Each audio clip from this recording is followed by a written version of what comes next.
Creating an effective flyer that can really capture people's attention with its subject and overall presentation can be a tricky thing to do. It's definitely easier said than done. What makes creating a good flyer tricky is being able to equally show off the information your viewer needs with something eye-catching, but too much information, too many words, can be overwhelming or even worse, boring. My name is Maddie, and I'm going to show you how to create an effective and eye-catching flyer using Canva. While Canva does have many templates to choose from to start off with your flyer, in my experience, it's often better to simply start from scratch, because it's usually more work to take out and add in the details you want from these templates. Starting from scratch gives you an entirely blank canvas to work from and not have to tweak around. Plus, starting from scratch means you can really get your ideas across without being restricted from the template you chose. To start off, one of the most important things to include in your flyer is whatever you're advertising, whether it be a party, a grand opening of a restaurant, a charity event like a food drive, any sort of event. I'm going to be choosing a book club meeting, but like I said, you can choose whatever event you're making. The text announcing your event should be the biggest on the flyer, the most eye-catching, and the most easily read and understood. It's the first thing people are going to look at, maybe next to graphics that you might put in, but it's the most important thing that's going on there by far. The font you choose is important as well. You want something that'll pique someone's interest, but not something that could be really difficult to read. So no cursive unless you really want to use cursive or it really fits with the event that you're going for, but you'll want it to be easily readable, easily seen. You'll want people to understand what it is you're advertising. After making your title, you're going to want to think of all the information you want people to know about your event. Where is it happening? When will it start? And when should people get there? What's going to be happening there? What's the purpose of the event?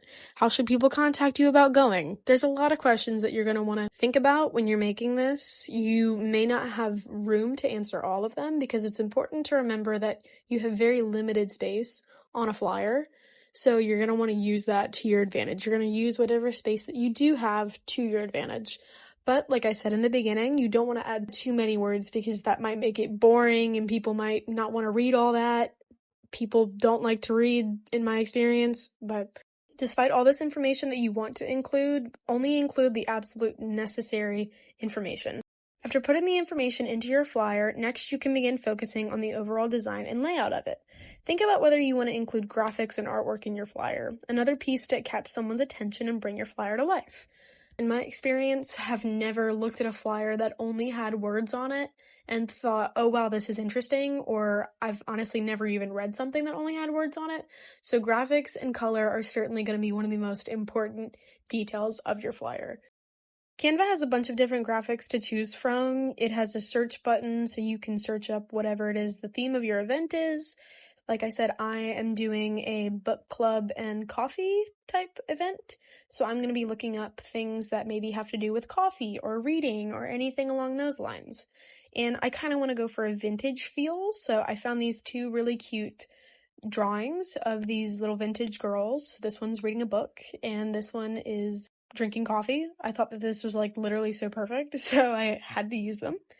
And whatever event that you were looking for, I'm certain you can find some sort of graphic that will match it perfectly on Canva. Start thinking about how you want to organize the information. Where should the central information go? Where should your title go?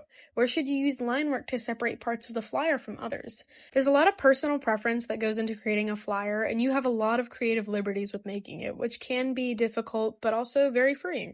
So do whatever you think conveys the message the best, but make sure you're looking at the whole picture to make sure nothing is getting confusing or any information is getting lost. Coloring the flyer is the last step of your process. Once you've gotten everything organized and put into the right places, you can begin changing the colors of your text, background, graphics, and anything else you might have.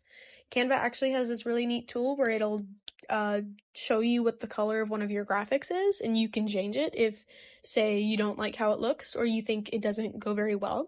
So if you do find a graphic that you like and you don't really like the color of it, there is a good chance that you can change that color, which I think is really neat. And I have that issue so much, so I really like that tool.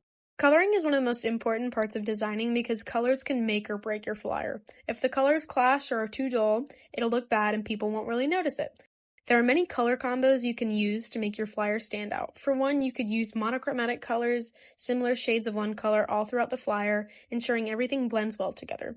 If you want more color, you could use color palettes that are considered universally appealing, or you can use colors that are often correlated with the topic of your flyer.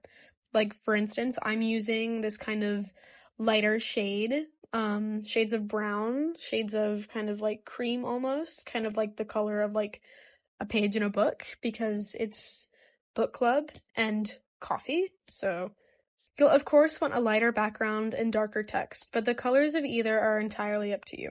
Once you have everything in place, you can look over the full image and decide if anything seems out of place to you, and switch anything around if you need to. Making a flyer, even a simple one, can be difficult to do, but if you try to capture the most important parts of your subject and make your flyer visually appealing, it should be a pretty easy process. I hope this tutorial has helped you with making your flyer, and I hope you had fun while doing so.